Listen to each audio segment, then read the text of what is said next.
Ya, langsung saja kita simak informasi hot news yang pertama. Gempa bumi berkekuatan magnitudo 8,7 melanda Kamchatka, Rusia, Rabu 30 Juli waktu setempat. Gempa ini memicu peringatan tsunami untuk Kepulauan Pasifik, Rusia dan juga Jepang. Gempa tersebut dangkal dan cukup kuat untuk menyebabkan gelombang atau tsunami. Sejauh ini peringatan tsunami telah mencapai Kepulauan Mariana Utara yaitu Guam, Rota, Tinian, dan juga Saipan. Pihak berwenang di Jepang telah mengeluarkan peringatan bagi masyarakat untuk menjauh dari pantai dan tidak masuk ke laut di sebagian besar garis pantai Pasifik.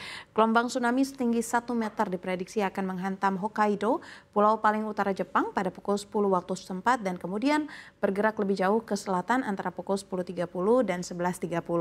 Perdana Menteri Shiba diberitahu tentang gempa bumi tersebut pada pukul 8.37 dan komite darurat pemerintah dibentuk segera setelahnya untuk mengumpulkan informasi dan mengkoordinasikan respons.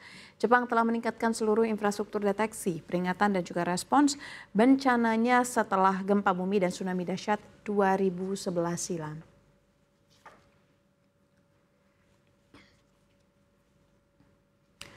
Beralih ke informasi lainnya, Uni Eropa berencana untuk mengurangi dukungan keuangannya pada Ukraina yang saat ini sedang berperang dengan Rusia. Hal ini diambil Komisi Eropa pada Jumat lalu. Komisi Eropa mengatakan akan mengurangi dukungan dalam program fasilitas Ukraina dari 4,5 miliar euro menjadi 3,05 miliar euro. Langkah ini diambil dengan alasan kegagalan Kiev memenuhi komitmen reformasi anti korupsi. Namun, Ukrainskaya Pravda melaporkan bahwa program tersebut telah dibekukan secara de facto bersama dengan mekanisme lain pinjaman ERA. Hal ini kemudian mengancam nasib pendanaan dengan total 60 miliar dolar AS. Pemerintah Ukraina sendiri telah menempatkan dua departemen yang dibentuk dengan dukungan Barat untuk menangani korupsi yang merajalela di Ukraina, yakni NABU dan juga Kejaksaan Khusus Anti Korupsi atau SAPO. Mereka bekerja di bawah wewenang Jaksa Agung negara tersebut. Di sisi lain, juru bicara Kementerian Luar Negeri Rusia, Maria Zakharova, mengklaim bahwa badan-badan Ukraina dirancang bukan untuk memberantas korupsi, tetapi untuk memberi pemerintah Barat pengaruh atas Kiev. Diketahui banyak negara Eropa bersama dengan Inggris, Kanada, dan Amerika Serikat saat ini memberikan dukungan bagi negara itu untuk melawan Rusia. Dana Moneter Internasional atau International Monetary Fund menaikkan proyeksi pertumbuhan ekonomi global pada tahun ini. Hal ini terungkap dalam laporan World Economic Outlook edisi Juli 2025. IMF memperkirakan ekonomi dunia akan tumbuh 3% pada 2025 dan 3,1% pada 2026. Menurut catatan IMF, proyeksi ekonomi dunia pada 2025 ini 0,2 poin percentage lebih tinggi dibandingkan dari proyeksi dalam World Economic Outlook edisi April 2025 dan 0,1 poin persentase lebih tinggi untuk tahun 2026. Direktur Departemen Riset IMF, Pierre-Olivier Gourinchas, mengatakan revisi ke atas proyeksi pertumbuhan ekonomi global ini dipengaruhi oleh perkembangan kebijakan tarif Amerika Serikat.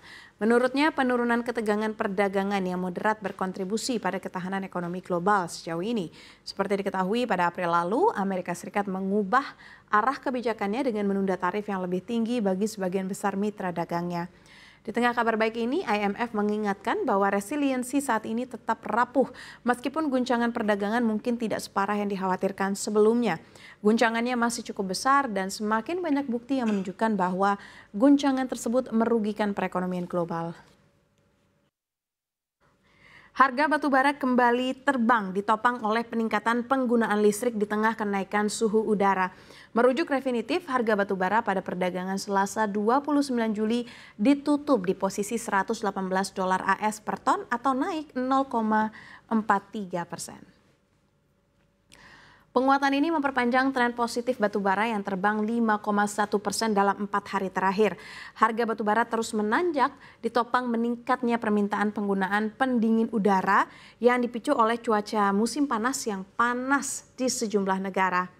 Cuaca ini juga membantu mengurangi kelebihan stok batubara. Pada Jumat lalu, pembangkit listrik tenaga batubara di Tokyo, Jepang mencapai tingkat produksi tertingginya dalam 10 bulan, seiring dengan suhu udara yang melebihi level normal. Kenaikan ini menandai pembalikan tren harga batu bara laut seaborne coal yang sebelumnya sempat jatuh ke level terendah sejak 2021 pada awal tahun ini karena memang musim dingin yang lebih hangat dari biasanya di China dan juga negara-negara pengimpor besar Asia lainnya yang tentunya menekan permintaan.